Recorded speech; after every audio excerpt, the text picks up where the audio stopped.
Hi everyone, welcome to my YouTube channel Erudispace. I am Dr. Mohanty and today we'll discuss about the working of a simple vapor compression refrigeration system. Before discussing the simple vapor compression refrigeration system, one thing I would like to tell you that the function of any refrigeration system is to maintain a body or space at a temperature lower than the atmospheric temperature. We have discussed in detail the Bell Coleman cycle. In Bell Coleman cycle, we do use air as a refrigerant. Air flows through different components like your refrigerator, compressor, cooler and expander, and air is the refrigerant which is used in Bell Coleman refrigerator. All of us know that the air enters the refrigerator at a temperature lower than the temperature that is maintained in the refrigerator, from where it actually receives heat from the space to be cooled. Its temperature is raised, then it is taken to a compressor. In the compressor, that air is further compressed, and due to further compression, its pressure and temperature is significantly raised. Then it is taken to a cooler where it actually delivers heat to the surrounding cooling medium. As a result, its temperature falls. Then this is taken to an expander. In the expander, the air expands, and due to expansion, its pressure and temperature falls, and the power that is developed due to expansion is actually utilized to run the compression. We need to give some power from some external source, but the expander meets some of the requirements of the compression. So after being expanded, as its pressure and temperature is lowered, it is taken to the refrigerator, where again it receives heat from the space to be cooled, and this completes the cycle. Now, one of the major demerits of air refrigeration system that the heat transfer that is taking place to the refrigerant, which is in fact your air, as well as the heat transfer that is taking place from air to the surrounding cooling medium, are all sensible heat transfers. It would be more effective when the refrigerant used in the refrigeration system is associated with latent heat transfer, because latent heat transfer is significantly higher than the sensible heat transfer.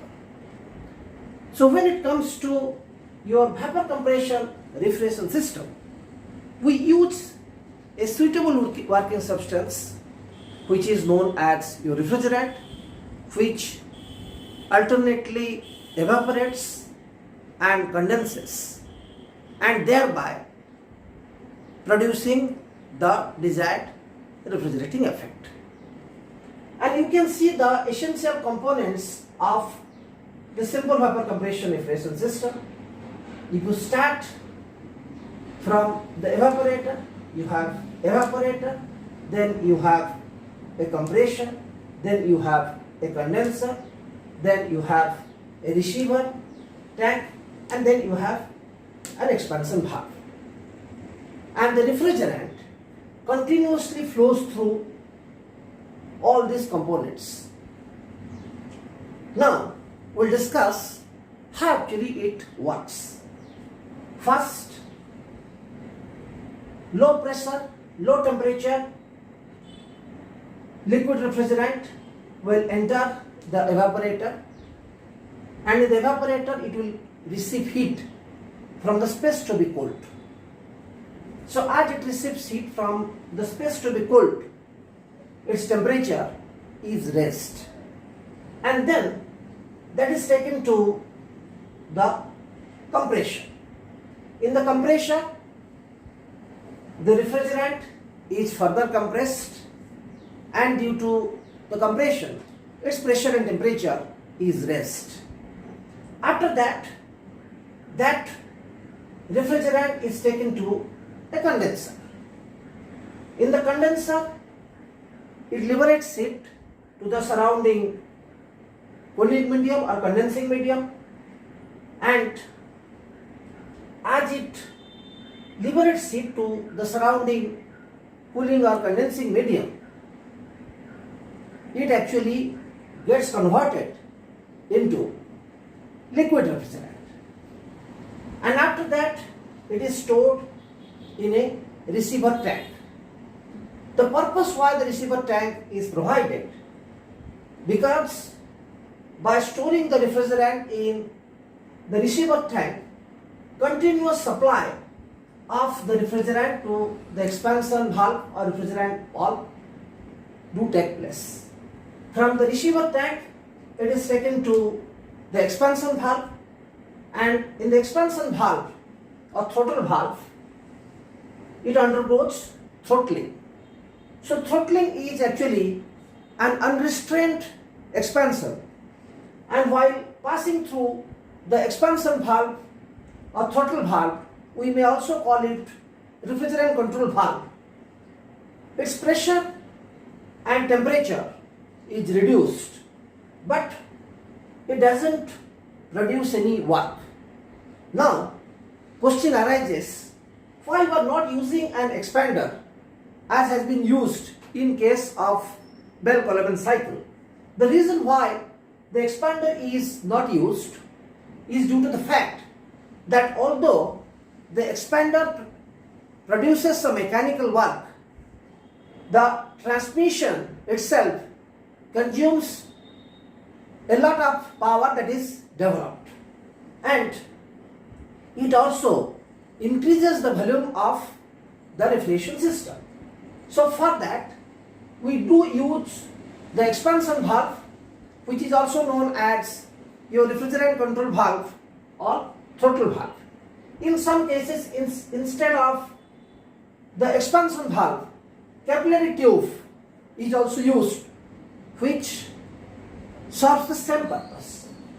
After that, it is taken to the evaporator. In the evaporator, it receives heat from the space to be cooled and gets converted into vapor refrigerant.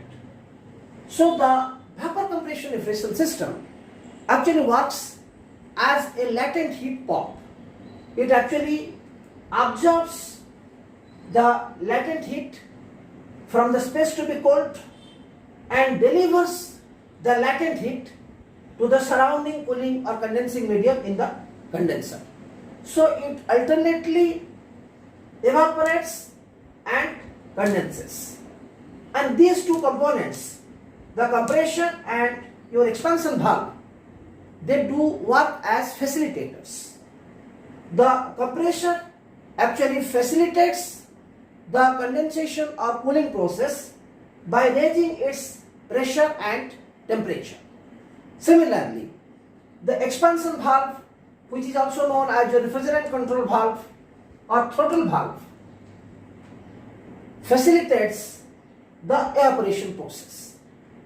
Another difference that you may notice, that here by using the term evaporator, you may use the term refrigerator, because refrigerator is the term which is commonly used when it comes to the Bell Coleman refrigerator.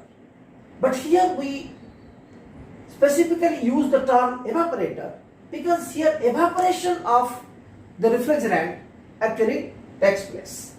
Similarly, you may use the term cooler instead of condenser, because cooler is the term that is used when it comes to Bell Coleman air refrigerator.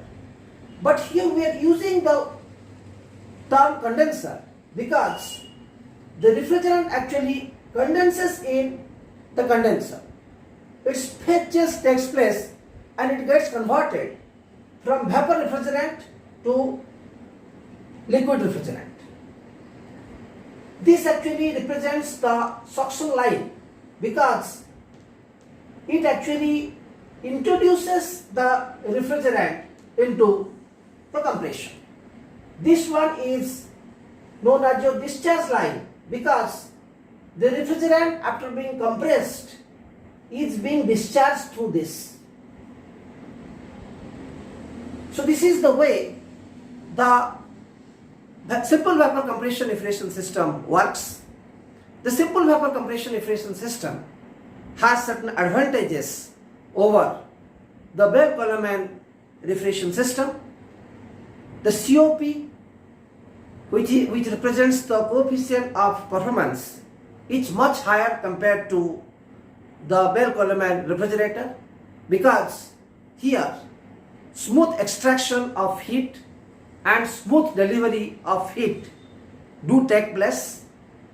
The size of the refrigerator is much lower compared to the Bell Coleman refrigerator. The running cost of this refrigerator is also significantly lower compared to the Bell Coleman air refrigerator, but it does have some disadvantages also. The initial cost is very high compared to the air refrigerator, and the second thing is that in case of leakage of toxic refrigerant, we do face some difficulties, but those things are overcome by suitable design of the refrigeration system. In today's lecture, we have only discussed the function of or the working of the vapor compression refrigeration system. We have not discussed anything related to its coefficient of performance. We will consider the different type of vapor compression refrigeration system depending upon the condition of the refrigerants, both with the help of pH and TS diagram in the next lecture, and we will also derive the expression for the COP in each case. Thank you very much for watching this video. I would request you to subscribe to my channel if you have not done so till now. I would further request you to share this video with your friends and relatives to improve its visibility. Thank you very much for your support. Hope to see you soon for another lecture on my YouTube channel Erudispace.